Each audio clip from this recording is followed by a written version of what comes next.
Assalamualaikum warahmatullahi wabarakatuh. Halo semuanya, saya Tiara Distia Ramadhani dengan NIM 4444240098. Saya merupakan mahasiswi semester 4 dari jurusan Teknologi Pangan Universitas Sultan Ageng Tirtayasa.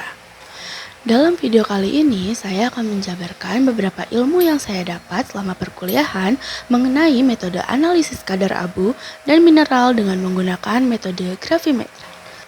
Sebelum menjelaskan bagaimana cara kerja analisis kadar abu dan mineral dengan menggunakan metode gravimetrik, kita harus tahu terlebih dahulu apa itu abu dan mineral.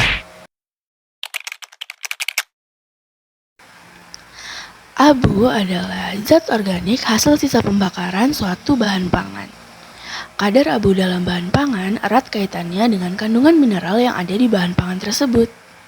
Berbagai mineral biasanya ada dalam abu saat bahan pangan dibakar.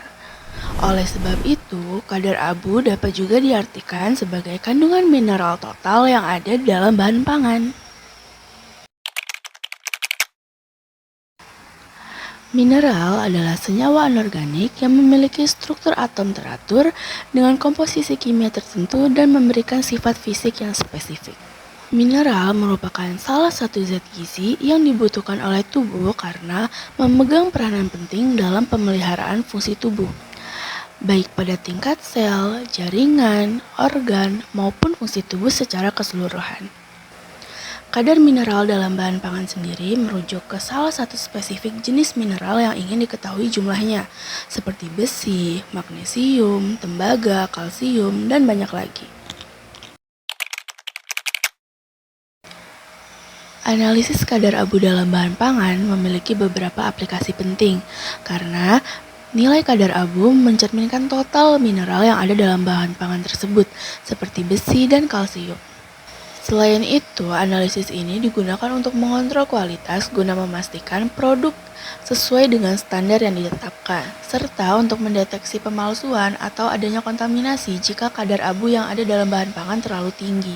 Dalam industri pangan, kadar abu juga menjadi acuan standarisasi produk agar konsistensinya terjaga. Kadar abu dan mineral juga berpengaruh pada mutu dan keamanan pangan. Dari segi kualitas, kadar abu dapat mempengaruhi warna, rasa, dan tekstur produk. Misalnya, membuat warna menjadi lebih gelap. Dari segi gizi, mineral sangat dibutuhkan oleh tubuh, tetapi jumlahnya harus seimbang, karena kelebihan maupun kekurangan akan berdampak pada kesehatan. Selain itu, kadar abu yang terlalu tinggi juga bisa menjadi indikator adanya kontaminasi seperti pasir ataupun logam, yang menunjukkan bahwa proses produksi kurang bersih. Metode yang digunakan adalah metode gravimetri, yaitu metode analisis kuantitatif yang berdasarkan pada pengukuran massa. Prinsip dari metode ini adalah sampel ditimbang terlebih dahulu, kemudian dipanaskan pada suhu tinggi sehingga zat organik terbakar dan menguap, sedangkan zat anorganik tertinggal sebagai abu. Setelah proses pemijaran selesai, abu didinginkan lalu ditimbang kembali hingga diperoleh berat konstan. Dari perbedaan massa tersebut dapat dihitung kadar abu dalam sampel. Proses analisis kadar abu dimulai dengan membersihkan dan memanaskan cawan porselen di dalam oven. Kemudian didinginkan dalam desikator dan ditimbang hingga mencapai berat konstan. Setelah itu, sampel yang sudah dihaluskan dimasukkan ke dalam cawan dan ditimbang. Sampel kemudian dipanaskan hingga terbentuk arang dengan indikator sudah tidak adanya lagi asap yang keluar. Sampel kemudian dipijarkan ke dalam tanur dengan suhu 600 derajat Celcius selama 6 jam sampai terbentuk abu berwarna putih keabu-abuan. Cawan kemudian didinginkan di dalam desikator agar tidak menyerap air dari udara. Kemudian ditimbang kembali. Proses pemijaran dan penimbangan dilakukan berulang hingga diperoleh berat konstan. Pada saat ingin mengeluarkan cawan dari tanur, turunkan suhu tanur hingga mencapai 150 derajat Celcius agar tidak ada ketimpangan antara suhu di dalam tanur dengan suhu ruang yang bisa menyebabkan cawan pecah. Dalam analisis ini terdapat beberapa alat yang digunakan, antara lain adalah tanur yang digunakan untuk pemijaran di suhu tinggi, kemudian cawan porselen sebagai wadah sampel, neraca analitik untuk penimbangan dengan ketelitian tinggi, desikator untuk mendinginkan sampel, kemudian pencepit untuk memindahkan cawan panas maupun konstan, dan hot plate untuk pemanasan di awal. Hasil analisis kadar abu dan mineral dengan menggunakan metode gravimetrik dapat dipengaruhi oleh beberapa faktor, seperti suhu pembicaraan yang terlalu rendah bisa menyebabkan zat organik belum terbakar sempurna. Sedangkan suhu pembicaraan yang terlalu tinggi dapat menyebabkan beberapa mineral ikut menguap. Lama pembicaraan juga mempengaruhi hasil karena waktu pembicaraan harus cukup sampai seluruh zat organik habis terbakar. Pendinginan yang tidak dilakukan dalam desikator juga dapat menyebabkan kadar abu menyerap air dari udara, sehingga membuat massa bertambah.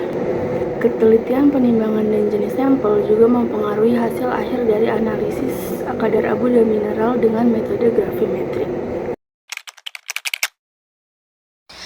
Kelebihan analisis dengan menggunakan metode gravimetrik adalah caranya yang mudah, aman, dan beberapa jenis sampel bisa dianalisis secara bersamaan. Metode ini juga tidak memerlukan pekerja intensif dan juga tidak memerlukan zat pembanding ataupun reagen. Sedangkan kekurangan dari metode gravimetrik adalah memerlukan waktu yang sangat lama karena melibatkan pemanasan, pendinginan, dan penimbangan yang berulang. Daya listrik yang digunakan juga cukup tinggi, dan beberapa mineral berpotensi tidak dapat terdeteksi karena sudah rusak di suhu yang terlalu tinggi. Jadi, dapat disimpulkan bahwa analisis kadar abu dan mineral dengan metode gravimetrik dilakukan dengan cara membakar zat organik pada suhu tinggi sehingga hanya tersisa zat anorganiknya saja berupa mineral yang berbentuk abu. Metode ini memanfaatkan pengukuran massa untuk menentukan kadar abu dalam sampel. Sampai di sini penjelasan dari saya, semoga bermanfaat dan dapat menambah pemahaman teman-teman mengenai analisis kadar abu dan mineral dengan metode gravimetrik. Terima kasih. Wassalamualaikum warahmatullahi wabarakatuh. La Habana. Are you ready?